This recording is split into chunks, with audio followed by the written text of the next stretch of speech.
Infinix Note 30, ano? Oh, then.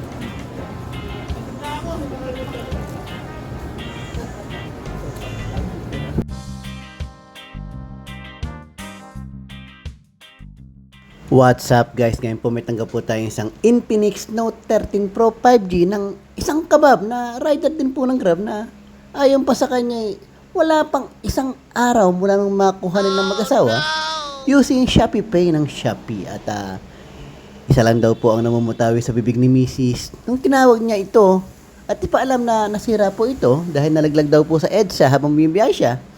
Ang sabi lang po ni Mrs. ay, ang anga mo.